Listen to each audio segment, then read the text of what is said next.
ቅዱስ አሐዱ አምላክ አሜን።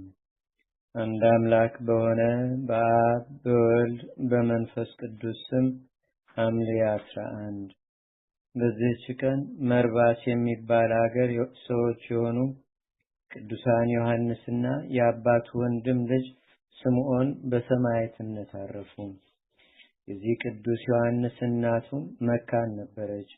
አባቱም ልጅን ይሰጠው ዘንድ ክብር ይግባውና እግዚአብሔርን ይለምነው ነበር። ከዚህም በኋላ ልጁን በሕይወቱ ዘመን ሁሉ ለእግዚአብሔር አገልጋይ ሊያደርገውም ተሳለ። መጥምቁ ቅዱስ ዮሐንስም እግዚአብሔር ልጅን እንደሚሰጠው በራእይ ተገልጦ ነገረው። ይህን ቅዱስም በወለደው ጊዜ ዮሐንስ ብሎ ጠራው። በመጥምቁ ዮሐንስም ስም ቤተክርስቲያን ሰራ።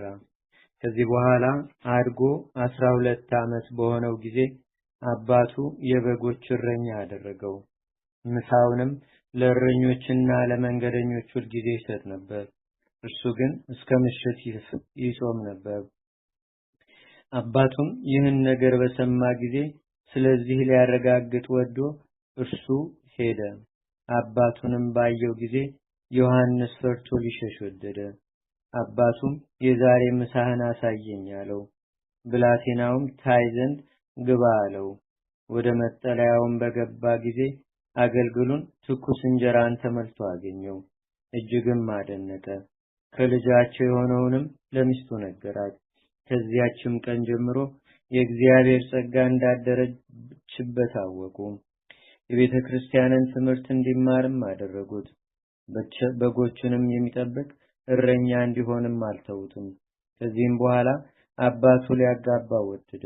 እርሱ ግን ይህን አልወደደም። 18 ዓመትም በሆነውም ጊዜ ቅስና ተሾመ።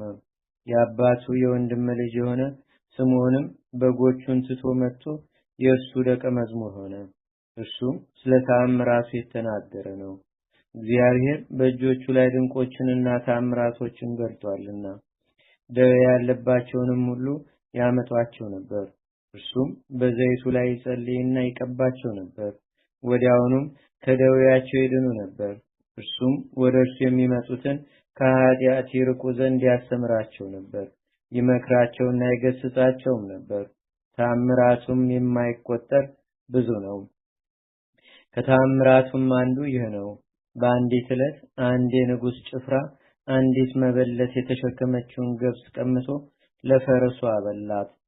ያችም መበለት በዚህ ቅዱስ ዘንድ ከሰሰችው። ቅዱስ ዮሐንስም ረገመው። ያን ጊዜም ፈረሱ ሞተች። ዳግመኛም የንጉሥ የጭፍራ አለቃ ግብር ሊሰበስብ መጣ። አንድ ዓይኑ የታወረች አንድ አገልጋይም ነበረው። ከእርሱም ተባርኮ ወዲያውኑም የታወረች ዓይኑ ተገለጠችለት። በእርሷም ደህና አድርጎ አየ። ይህም ቅዱስ የሰዎችን ስራቸውን በግልጽ ያይ ነበር። ስለ ኃጢአታቸውም ንስሐ ይገቡ ዘንድ ይገሥጻቸው ነበር። ዜናውም በንጉሥ ማርያኖስ ዘንድ ተሰማ። ለእርሱም አንዲት ሴት ልጅ ብቻ ነበረችው። ወደ ሆዷም ከይሲ ገብቶ ለሞት ተቃረበች። ከዚህም በኋላ ያድኗት ዘንድ ገንዘቡን ለባለ መድኃኒቶች ሰጠ። ነገር ግን አልተቻላቸውም። ከዚህም በኋላ የጭፍራ አለቃው የባሪያውን ዓይን እንዳዳነ የቅዱስ ዮሐንስን ዜና ነገረው። ንጉሡም ጭፍራ ልኮ ወደ እርሱ ሊያስመጣ ወደደ። ቅዱስ ዮሐንስም በመንፈስ አወቀ። እርሱ ግን የመንገዱን ድካምና ባህሩን ይፈራ ነበር። ያን ጊዜም ደመና መጥቃ ነጥቃው ስርመላስ ከሚባል ሀገርም ወደ አንጾኪያ ከተማ አደረሰችው። በንጉሡም አልጋ ላይ አቆመችው። ንጉሡም ደነገጠ። ቅዱስ ዮሐንስም ወደዚህ ወደ አንተ ልታስመጣኝ የተመኘኸው ምስኪን ሰው እኔ ነኝ ብሎ ነገረው። አሁንም ልጅህን አምጣት አለው። ልጁንም አመጣ። በላዩም በጸለየ ጊዜ ከይሲው ሳያሳምማት ከሆዷ ወጣ። ንጉሡም ከቤተ መንግስቱ ሰዎች ሁሉ ጋር ከእርሱ ተባረከ። እጅግም አደነቁ። ለሚፈሩት ይህን ጸጋ የሚሰጥ የተመሰገነ እግዚአብሔርንም አመሰገኑት። እጅ መንሻውንም ብዙ ገንዘብ አቀረበለት። እርሱ ግን ምንም አልወሰደም። ንጉሡም በእርሱ ዘንድ ሊያኖረው ወደደ። ቅዱሱ ግን አልወደደም። ንጉሡም እንዳይሄድበት ቀሚሱን ያዘ። ያን ጊዜም ንጉሡ ቀሚሱን እንደያዘ ደመና ነጥቆ ወሰደው። ቀሚሱም ተቆርጦ በንጉሥ እጅ ላይ ቀረ። ቅዱስ ዮሐንስም በዚያ ሰዓት ወደ ሀገሩ ደረሰ። ንጉሡም ቤተክርስቲያን ሰርቶ የቀሚሱን ቁራጭ በውስጧ አኖረ።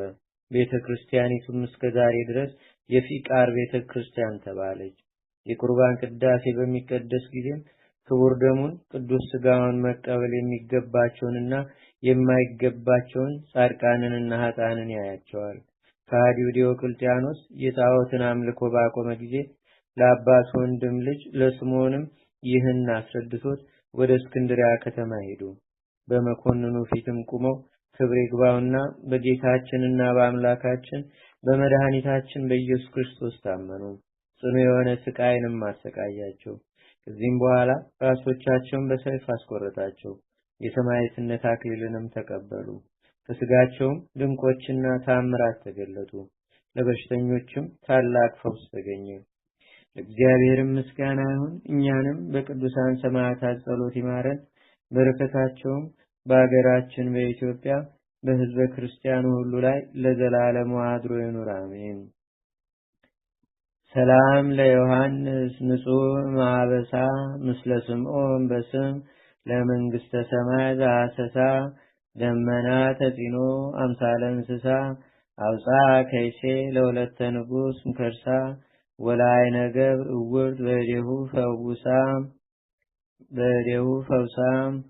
ዳግመኛም በዚህች ቀን በአስቄጥስ ገዳም የነበረ ቅዱስ አባት ኢሳይያስ መታሰቢያው ነው። በረከቱም ከኛ ጋር ትኑር ለዘላለሙ አሜን። ሰላም ለከ ኢሳይያስ ቀሲስ ወግሁስ ባሕታዊ ዘደብረ መቃርስ ከመ አይመሃይከ ዘልፈ በመስዋዕተ ስብሐት አዲስ አጎይ ከየ በመንፈስ ቅዱስ እስመ ለኃጥ ተብዕለ መስዋዕቱ ርኩስ።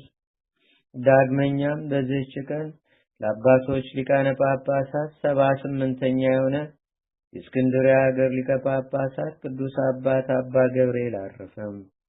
የዚህ ቅዱስ ወላጆች በእግዚአብሔር ሕግ የጸኑ ደጋጎች፣ ፈቃዱንና ትእዛዙንም የሚፈጽሙ ነበሩ።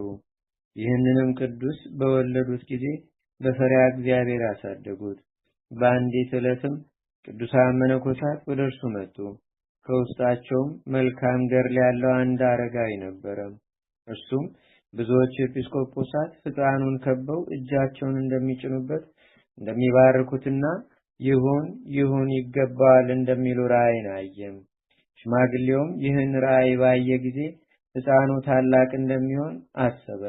ለአባቱም ይህን ሕፃን አስተማረው። ለብዙዎች ሕዝቦችም አለቃ ይሆን ዘንድ አለውና አለው። አባቱም ሰምቶ እግዚአብሔርን አመሰገነው። ከዚህ ሕፃን ምን ይደረግ ይሆን አለ። ሕፃኑ 2 ዓመት በሆነው ጊዜም ክብር ይግባውና በጌታችን ፈቃድ አባቱ አረፈ።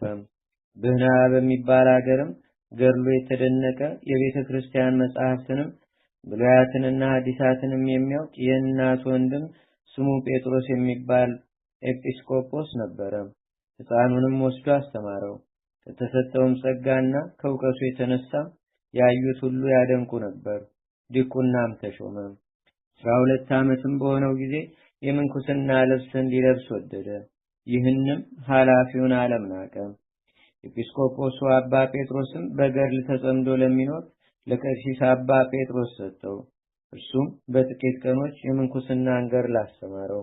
ከእርሱም ብዙ ትሩፋቶች ታዩ። ከዚህም በኋላ መምህሩ ቀሲስ አባ ጴጥሮስ ባረፈ ጊዜ ከዚያ ተነስቶ ወደ አባ እንጦንስ ገዳም ሄደ። በዚያም በጾምና በጸሎት በስግደት በመትካት እየተጋደለ ያለማቋረጥ ብዙ ዘመናትን ኖረ። ከዚህም በኋላ ወደ አስቄጥስ ገዳም ወደ አባ መቃርስ ደብር ሄደ። በደብረ ማርስ ባለች በእመቤታችን በቅድስት ድንግል ማርያም ቤተክርስቲያንም አበምኔት አደረጉት። ሕንጻዋንም አደሰም። ከዚህም በኋላ ወደ ኢየሩሳሌም ሄዶ ከቅዱሳት መካናት ተባረከ። ከዚያም በቅድስት ትንሣኤ በተሰየመች ቤተክርስቲያን በጳጳሱ በአባ ሚካኤል እጅ ቅስና ተሾመ።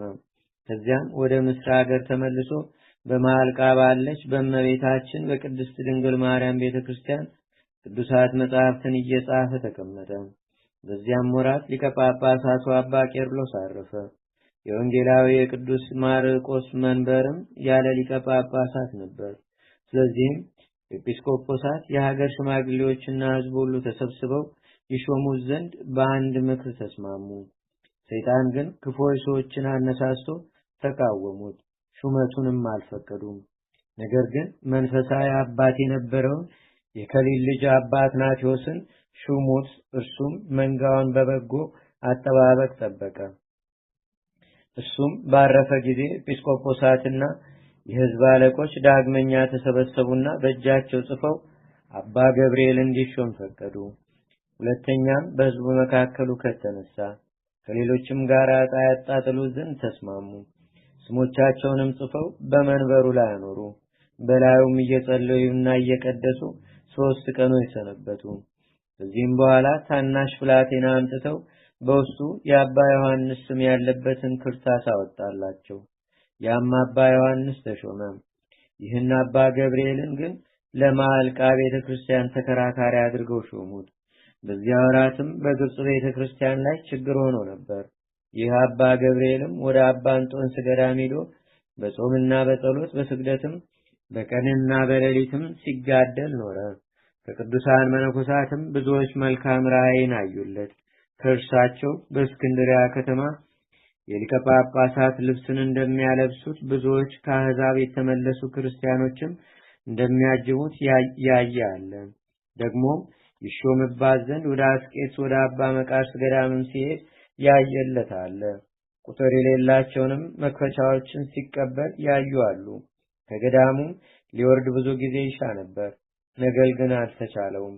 ከዚህም በኋላ አባ እንጦንስ በራእይ ተገልጦ እንዲህ አለው፣ ያለ እግዚአብሔር ፍቃድ ከዚህ ገዳም ተወርድ ዘንድ እኔ አልፈቅድም፣ ጊዜው ሳይደርስ አትውረድ አለው። ከ3 ዓመት በኋላም አንዱ አረጋዊ የከበረ መልአክ እንግዲህስ አባ ገብርኤልን ወስደው በእስክንድርያ ከተማ ሊቀ ጵጵስና ይሾሙታል እያለ እንደሚያነጋግረው ራእይን አየ። በዚያችም ቀን የሀገር እንጣፊ መኮንን መጣ። ከእርሱም ጋር ብዙዎች መሳፍንቶች ነበሩ። አባ ገብርኤልን አምጥተው በእስክንድርያ ከተማ ሊቀ ጵጵስና ይሾሙት ዘንድ የሚያዝ የንጉሥ ደብዳቤም ከእርሱ ጋር ነበረ። ከዚህም በኋላ ያለ ፈቃድ ወስደው በወንጌላዊው በማርቆስ መንበር ላይ ሊቀ ጵጵስና ሾሙት። በዚያችም ቀን እርሱ ለኢየሩሳሌም አንድ ጳጳስና ሌሎችንም ኤጲስቆጶሳት ቀሳውስትንና ዲያቆናትንም ሾመ። ከዚህም በኋላ 3 ጊዜ ሜሮን አከበረ፣ ባረከም። እንደዚህም አድርጎ 1 ዓመት ከ1 ወር ኖረ። በዚያን ጊዜም አባ እንጦንስ ተገልጦ እንዲህ አለው፣ እነሆ ዕረፍት ቀርቧል። ከ18 ወሮች በኋላ ወደ እግዚአብሔር ትሄዳለህ፣ የዘላለም ሕይወትንም ትወርሳለህ። ከዚህም በኋላ በክርስቲያን ወገኖች ላይ ታላቅ መከራ ሆነ። ይህም አባት ወገኖቹን ያድን ዘንድ ወደ ጌታችን ለመነ። ክብር ይግባውና ጌታችንም ልመናውን ተቀብሎ ሕዝቡን ይቅር አለ። ከዚህም በኋላ ሊቀ ጳጳሳቱ ከመንበረ ሲመቱ ወጥቶ በምስር ሀገር ዓመት ሙሉ ተሰወረ። ከአንድ ምዕመን በቀርም ማንም አላወቀበትም። በቀንና በሌሊት በገድል ከመቀጥቀጡም የተነሳም መልኩ ተለወጠ፣ ስጋውም ደረቀ። ከዚህም በኋላ እግዚአብሔር እርሱን ለሚፈራው ለአንድ ምዕመን ስራውን ገለጠ። እርሱም ከዚያ ቦታ አውጥቶ በሐዋርያት ቤተክርስቲያን አስቀመጠው። በጸሎትና በቅዳሴም እያገለገለ ኖረ። ድሆችንም ይጎበኛቸው ነበር፣ የሚሹትንም ይሰጣቸው ነበር። ወደ እርሱ የሚመጡትንም ሕዝቦች ያስተምራቸውና ያጽናናቸው ነበር። በአንዲት ዕለትም ሊቀ ጳጳሳት አባ አትናቴዎስ በግልጽ ታየው፣ እንዲህም አለው፣ ስለዚህ ፈጽሞ አትዘን፣ ከዚህ ብዙ ድካምና መከራ እግዚአብሔር ያሳርፈሃልና፣ እነሆ ምድራዊ ኑሮህን የሚፈጽም ደዌ ባንተ ላይ ይመጣል። ነገር ግን ደስ ይበልህ፣ ታላቅ የሆነ የእግዚአብሔርንም ጸጋ ተቀብለሃልና የዘላለም ሕይወትንና የማያልቅ ተድላ ደስታንም ትወርሳለህና አለው። በዚያን ጊዜም በሚያስጨንቅ ደዌ ታሞ እየተጨነቀ ኖረ። ስለ ነፍሱም መውጣትና በእግዚአብሔር ፊት ስለመቆሙ ይፈራና ይደነግጥ ነበር። የእመቤታችን የቅድስት ድንግል ማርያም ስዕልም በዚያ ነበረ። ወደ እርሷም አዘውትሮ ይማልድ ነበረ። በዚያን ጊዜም ክብር ይግባውና ራሱ እግዚአብሔር በብሩህ ገጽ ተገለጸለት። መንግስተ ሰማያትንም አግኝተሃልና ደስ ይበልህ እንጂ አትፍራ። እስከ 3 ቀንም ከዚህ ከኃላፊው ዓለም ትወጣለህ በማለት አረጋጋው። ይህንንም ብሎ ከእርሱ ተሰወረ። በሦስተኛውም ቀን በሰላም አረፈ። በቅዱስ ማርቆስ ቤተክርስቲያንም በታላቅ ክብር ተከበረ። እግዚአብሔር ምስጋና ይሁን። እኛንም በጸሎቱ ይማረን። በረከቱም በአገራችን በኢትዮጵያ በሕዝበ ክርስቲያኑ ሁሉ ላይ ለዘላለሙ አድሮ ይኑር፣ አሜን። ሰላም ለከ ብሲ መስተጋድል ሊቀ ጳጳሳት ገብርኤል አማደንገጸከ ሞት በሰዓተ ሰይ ሰማይከ ቃሎ ምስላ ለወልደ ማርያም ድንግል መንግስተ ሰማያ ነሳይከ ኢትፍራ ዘይብ። አንድ አምላክ በሆነ በአብ በወልድ በመንፈስ ቅዱስ ስም ሐምሌ 12 በዚህች ቀን የከበረ መልአክ የመላእክት አለቃ የቅዱስ ሚካኤል የበዓሉ መታሰቢያ ነው። በዚህችም ቀን ስሪያቆስ ከሚባል ሀገር አባ ሆር በሰማዕትነት አረፈ። እግዚአብሔር ምስጋና ይሁን። እኛንም በቅዱሳን መላእክት፣ ጻድቃን፣ ሰማዕታት፣ ደናግል፣ መነኮሳት፣ አበው ቀደምት ይልቁንም በሁለት ወገን ድንግል በምትሆን በእመቤታችን በቅድስተ ቅዱሳን በድንግል ማርያም ረድኤትና በረከቷም አማላጅነቷም በአገራችን በኢትዮጵያ በሕዝበ ክርስቲያኑ ሁሉ ላይ ለዘላለሙ አድሮ ይኑር፣ አሜን። ዛቅረብኩ ማሌታ ዘኪራ ላፈ ለተጸምዱከ ዘልፈ ለላነብብ ተወከ ዘንዴተ መጽሐፈ እንተረሰይከ እግዚኦ ጸሪቀ መለት ወኩፈ ምላቡ ውላን ዘተርፈ ነቢያት፣ ቅዱሳን፣ ሐዋርያት፣ ሰባክያን፣ ሰማዕታት፣ ጻድቃን፣ ደናግል፣ አዲ ወመነኮሳት ኢራን ባርኩ ባርኮ ጉባኤ ዛቲ መካን እስከ አረጋዊ ሊቅ ወንዑስ ሕፃን ለዘጻፎ በክርታስ ወለዘጻፎን ዘይደርስ ለዘአንበቦ ወለዘተርጎሞ በልሳን አዲስ ወለዘሰማ ቃሎ በዝነ መንፈስ በጸሎተሙ ማርያም አራቂተ ኩሉ እምባይ አቡነ ማረነ ኢየሱስ ክርስቶስ አቡነ ዘበሰማያት